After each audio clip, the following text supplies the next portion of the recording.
What's up, guys? So the day has finally come to take the 4 gallon minute off and start building the 6.8 gallon. So this is a motor here from Harbor Freight. It's turnkey. So hopefully no more yanking on the pull cord. I got it on Father's Day weekend. It was on sale with warranty. It was $515, tax and all, warranty and everything. And then the pump I got from Invo Spec right there, and it's a 6.8 gallon, so probably 6.5 gallons realistically, maybe. This is a part number, and it is with gearbox included. And this was $740 tax and all. I think they have it listed for $697. And it says free shipping on orders $150 and more, but I called them and you do pay for shipping on the pump. Shipping's like $40. So $740 out the door, delivered for this guy. And it should bolt right up to the motor. So we're about to do that first. First thing, I want to take the motor off. I bought a frame off Amazon, a skid, and I put all these links in the description. But this time, instead of having the motor mounted directly to the wood, like it has been, I'm gonna put it on its own skid. And then, so first thing I'm gonna do is take the motor off, clean out the truck a little bit, and then see how I want everything to fit before I start messing with stuff. So I did buy a whip line. It's a 2-foot whip line. That was $17, I believe. Battery cables off of Amazon. These was $40. They're 4 gauge, which is what's recommended, and it's 10 feet of each. Because I'm gonna have the motor exactly where mine is, so I gotta run battery cable from inside of my box to my battery, down, around, and up to my motor, because it is key start, so it has a starter, and you got to have your positive going to, I believe, here. And you can read the manual about it, but positive goes here, and then your negative will go to the motor block somewhere, grounded.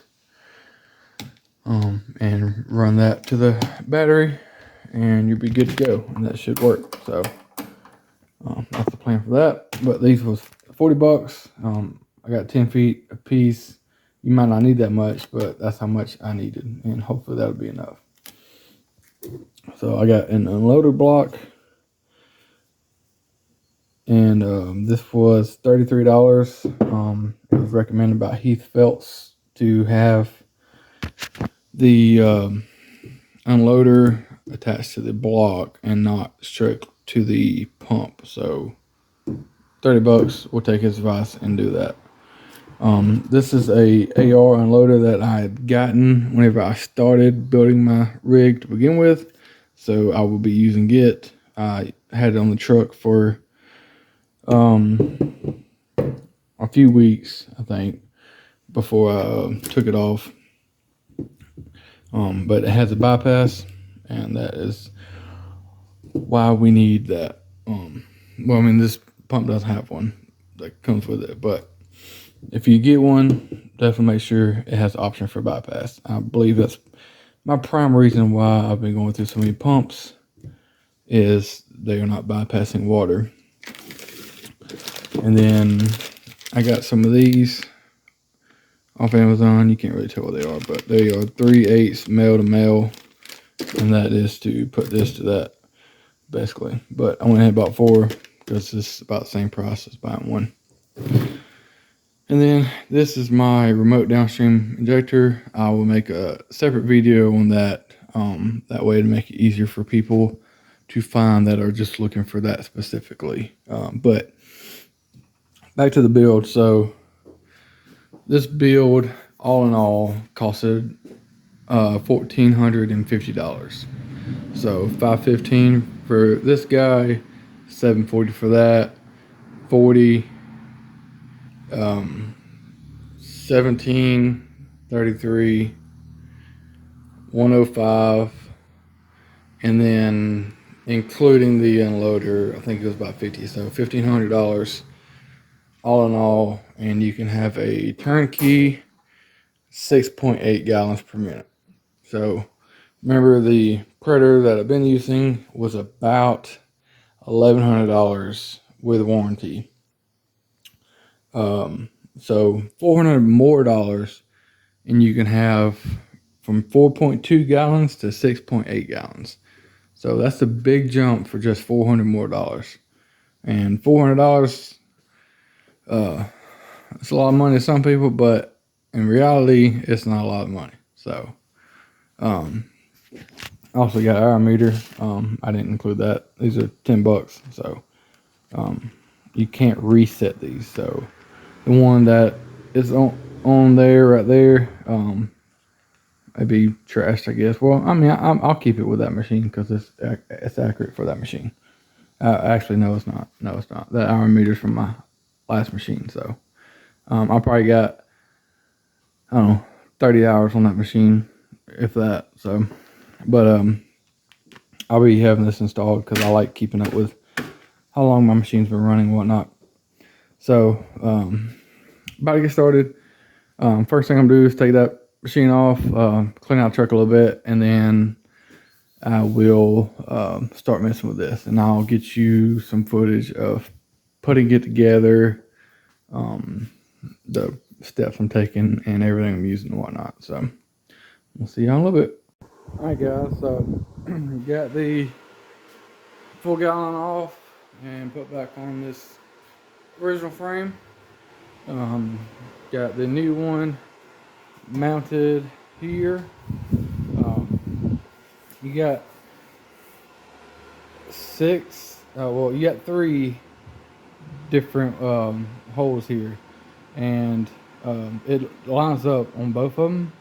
I first put it on this one just to have it as far forward, that way the weight of the pump, it kind of be centered, but you need to center it because of the hole over here. I can't see the camera, so yeah. So where your drain is, you want to have it right there, that hole, because the drain was like here, and that does no good. So put it in the middle, that way you got a spot for your drain. If you don't have a like a drain zip top thing, I want to get one day, but I haven't yet. So and then I got bolted down 3 spots. I left this one loose right here because that's going to be where I mount my negative battery cable. And then that's it so far. So got all this taken off. It comes with these caps. This one was here, and this one was here. So you just take these off and put the ones they ship you. Tells you on here, place shipping caps, and then they are labeled. That's not. These are extra. I'm glad they wrote that on there so you would know. But pump, and then gearbox. So just plastic caps. You screw them on. I don't know what the purpose of them are or the difference, but it's cool that you can see the oil levels. The only downside about that is how my truck is set up. This is going to be up against that wall of the truck, so it'd be hard to see, but still, that's cool. But anyways, you got this keyway right here, so you can take a zip tie, put it around here to hold it in place, but if you have it up, it should be fine. We'll see. then you just have to line up the slot in here, which mine is right there. So I'll have to line it up at kind of a weird angle and then turn it so that it goes on straight. So we'll see how that goes, and I think it bolts to these. We'll see in a second. But I wanted to attempt to get this put on. I'll try to put the camera in a good spot so you can see.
Alright guys, so took a minute to get the keyway lined up.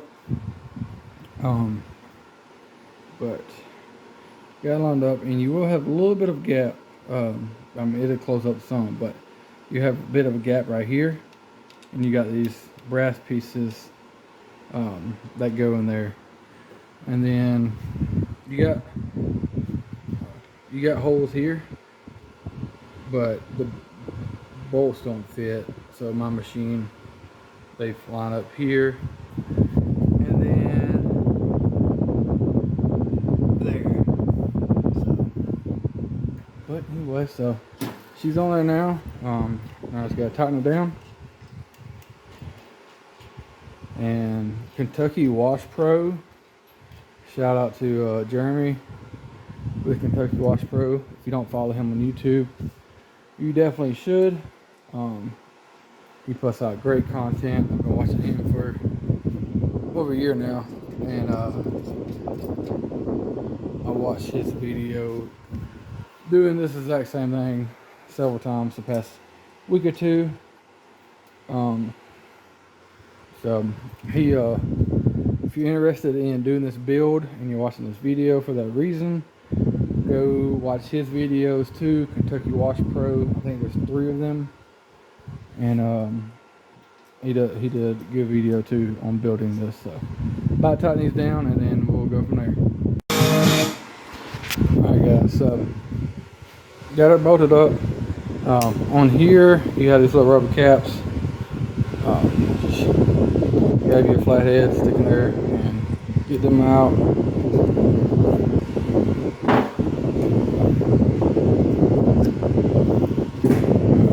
Get them out. I took this one out the other day because I was looking for a piece to put here, and luckily I had one.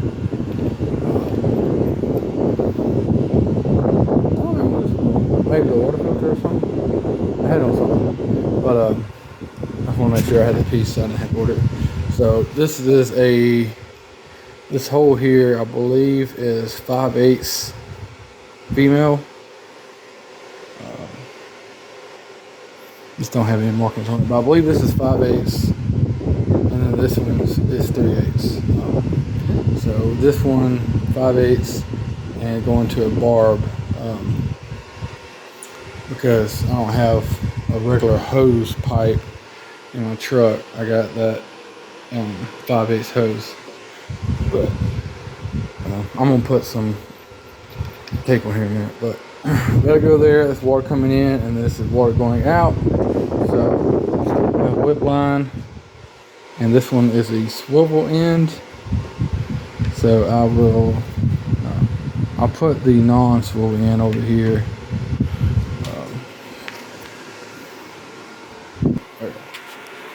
like that. And then it would go into the unloader block like so. Maybe I haven't figured this part out yet fully, but that's something I gotta figure out where I'm gonna have it. But let me just show you real quick. Sorry, I gotta put the phone down.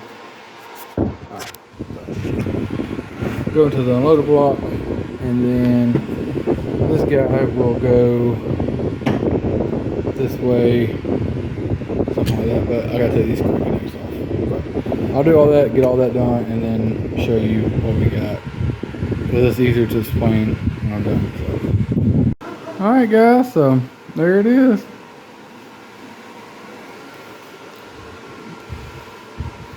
So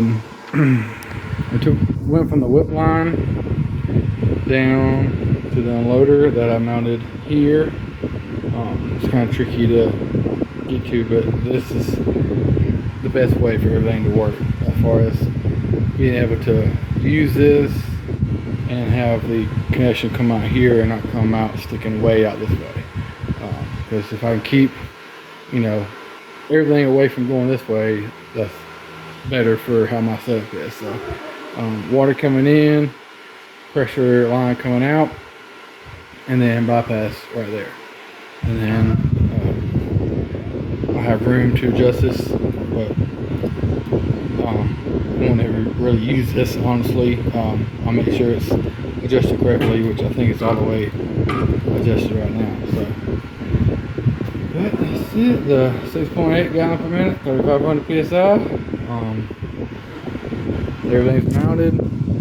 So now I'm about to put oil in the machine and then figure out how to get it over there in the back of the truck. So because I'm by myself at the house. So and then we got to hook up everything, hook up the power first and get it running and hooked up to the water and the pressure hose. Make sure everything's working right like it should, and I'll try to do a draw test, I guess, and see how many gallons I'm getting in a minute, just for my curiosity. And I also put a pressure gauge on it and see what my pressure is and whatnot, and we'll go from there. And after all of that said and done, then I'll start playing with my downstream injector. But if you're doing this build, there's a 2 foot whip line recommended. Get at least 3 foot, I recommend. 2 feet, you really don't have much room to work with. So this should be fine. It's not in a like a strain or nothing, but if I had another foot, then it'd be a little bit better. So but this is how I felt like what would be the best way to do it, so that's what I did. And we'll go from there. So about to try to figure out how to get this bad boy over there and try to get it mounted down, see if I can find some bolts long enough to do that. If not, I'll have to go get some and then start on the power hookup and see if we can get this thing fired up a little bit. Alright guys, so got the motor moved over and got 2 bolts in right now, hold it down. I gotta put another one in the back because it did move a little bit this way. So having 3 will be good, it won't go nowhere. And then I got my cables ran and just drilled a little hole and zip tied. That way it's kind of secured and neat.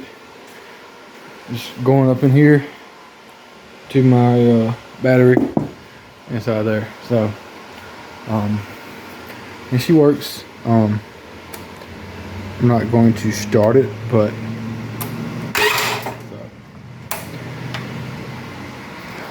it's working. It fired up, and the pump pressure was at like 4,500 psi. So I had to back off the unloader a good bit. I put it down to about 3,300 for now, because it's a 3,500 psi pump. So I don't want to be like running it at max if I don't have to. So right now it's at like 3,300.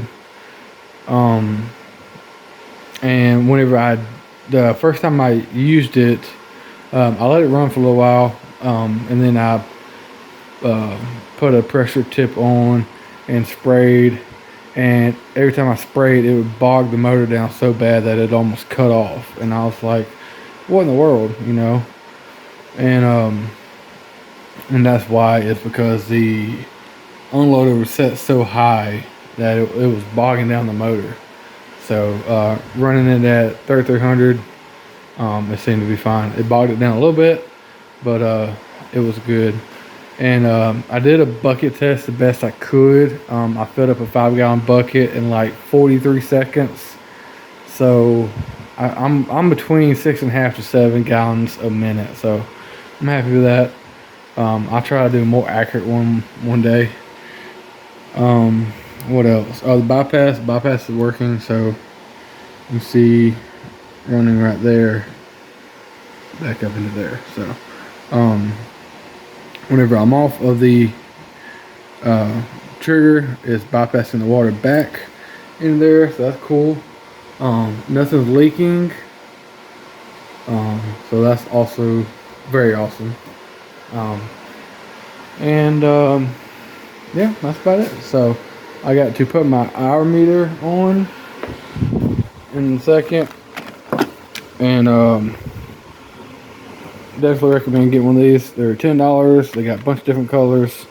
I don't think the brand really matters, but I'm just gonna put this guy right here with some double-sided 3M tape, and then you stick this wire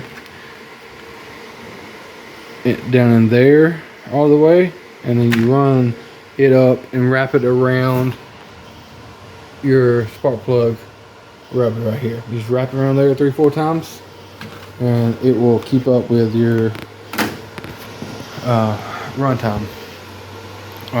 Also gotta go get some gas in the morning for this because I barely had any in my can.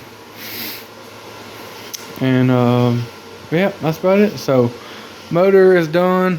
Pretty simple. It took me literally 2 hours to put it together, and that was just putting it on the frame, putting the pump to the motor, my unloader block, and taping everything and tightening everything down. So it's really not that complicated. Just lining up the pump, everything matches up on this. The pump, the motor, and the frame all match up. So that's awesome. But yeah, so we'll see how it goes. I'll definitely keep you updated on this. And then if you have any questions, let me know, and I'll try to put links in the description for all the parts and pieces for this. So, and then I'll also be doing my remote downstream ejector build here in a little bit. So we'll see y'all later.